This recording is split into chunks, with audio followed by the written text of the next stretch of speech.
Bienvenido a Yorian Audiolibros.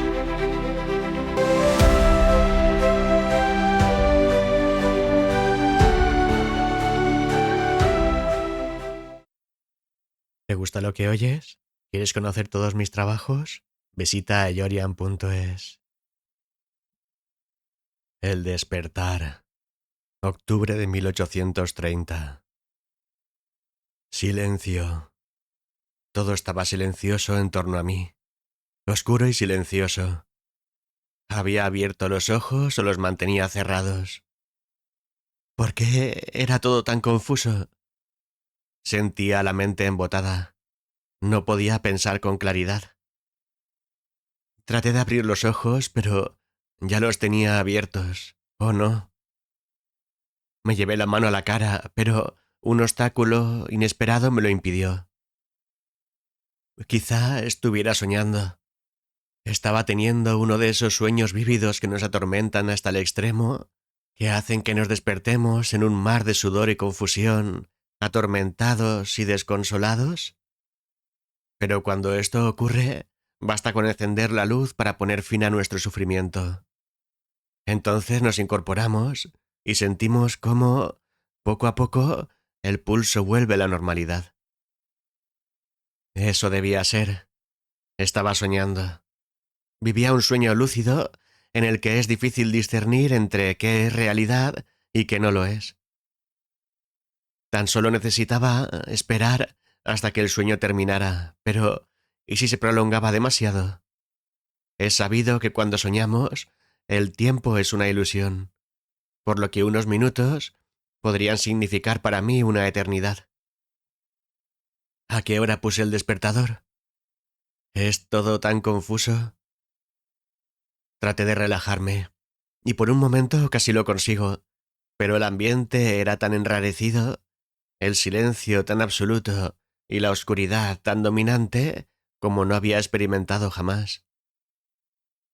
Intenté incorporarme, pero mi frente dio con una superficie dura y fría. ¿Me hallaba completamente aprisionado? Sacudí los pies, pero apenas pude describir un corto desplazamiento hasta que di con la misma superficie. ¡Oh, cielos! ¿Dónde me había quedado dormido? ¿Qué había sido de mí? ¿Qué sería en adelante? Trataba de recordar, pero era todo demasiado confuso. Mi cabeza, embotada, estaba a punto de estallar. Me dolía terriblemente. ¿Estaría soñando? Debía ser así. Sin embargo, la experiencia era tan vívida y tan aterradora, tan real, que hacía suponer lo contrario. Flexioné mis brazos sobre el pecho y de esta manera logré obtener una movilidad de la que antes carecía. Recorrí con mis manos aquella superficie de arriba a abajo, sin descubrir con esa acción el final de aquello que me atormentaba. Sí descubrí, sin embargo, dos paredes y otra superficie inferior, por lo que deduje me hallaba en el interior de una caja. El terror se apoderó de mí, de forma súbita y terrible. Los miedos ancestrales a la inmovilidad, a la indefensión y a la incertidumbre de mi suerte se cernieron sobre mí. Traté de recordar qué había hecho el día anterior, y el siguiente, y el siguiente. Nada. Busqué en mi memoria qué había ocurrido una semana antes, un mes. Nada. Sentía la mente muy cansada.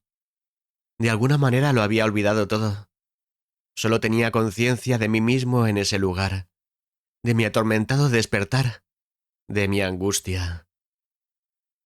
En mi desesperación, traté de golpear el techo con todas mis fuerzas, pero no encontré la fuerza necesaria siquiera para volver a mover mis brazos. La superficie en la que me apoyaba era acolchada.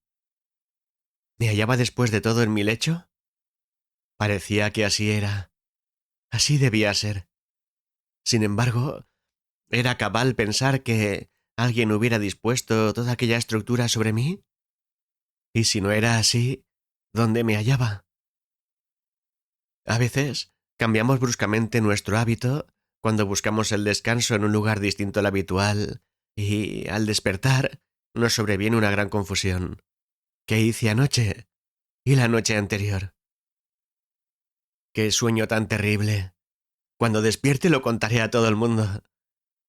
Así, mediante el engaño, empleando argumentos cuya imposibilidad sospechamos, prometiéndonos firmemente llevar a cabo acciones que emprenderemos cuando aquello en lo que no confiamos se cumpla, vinculando una acción realizable a un hecho imposible, parece que damos alguna veracidad al hecho y así creemos, al menos durante unos instantes.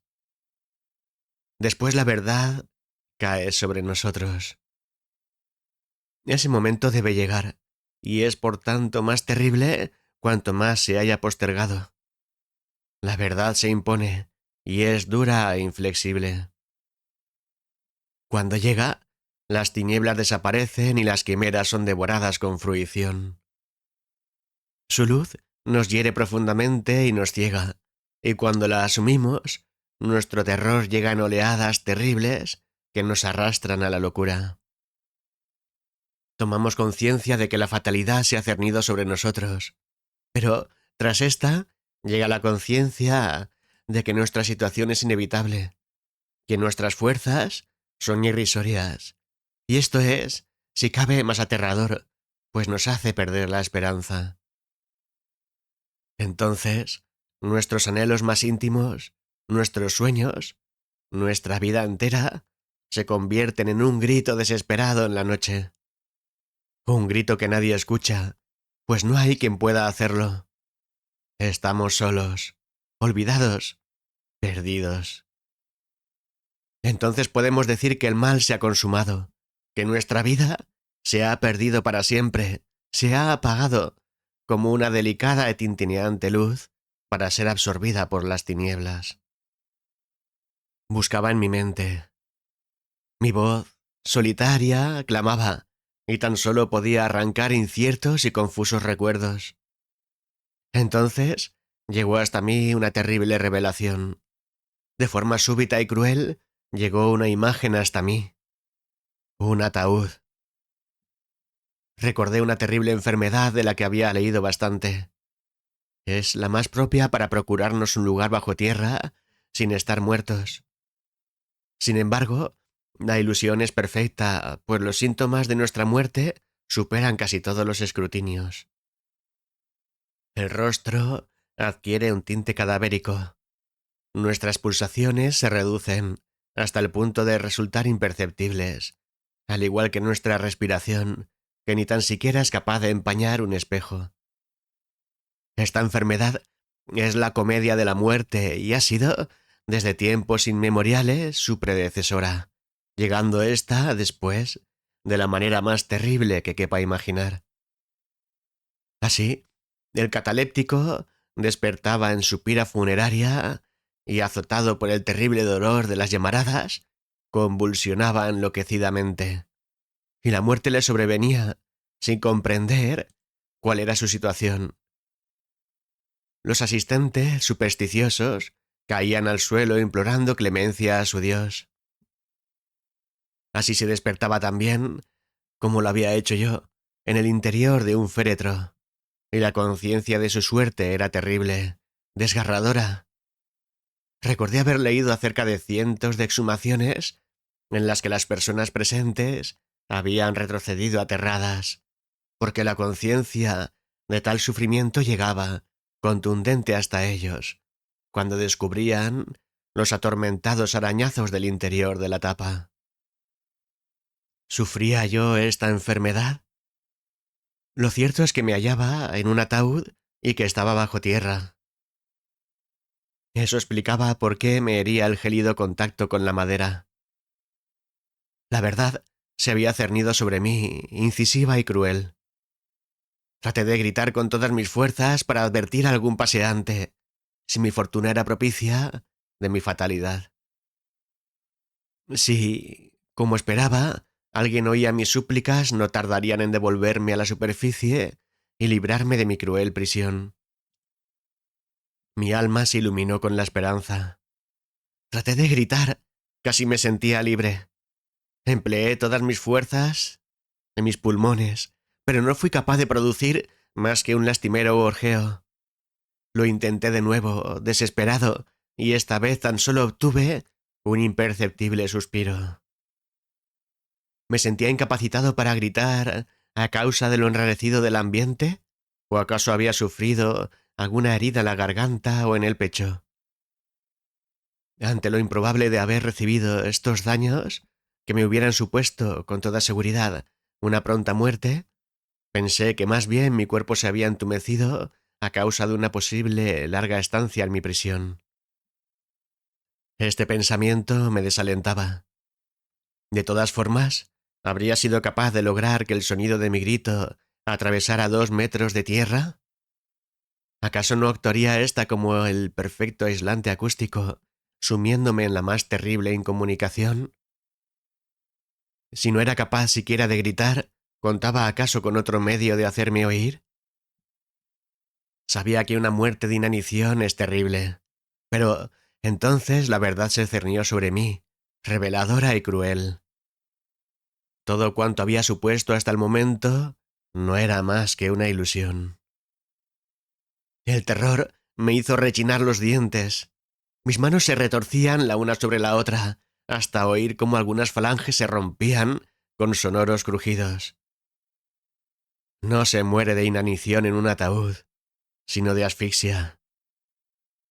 ¿Cuánto tiempo puede el hombre aguantar sin respirar? No más de 5 minutos. ¿Cuánto puede prolongar la vida el aire contenido en un féretro? No más de 2. Ahora siento que voy a perder el conocimiento y me pregunto si recordaré esto en mi próximo despertar y si ya antes hubo otros despertares.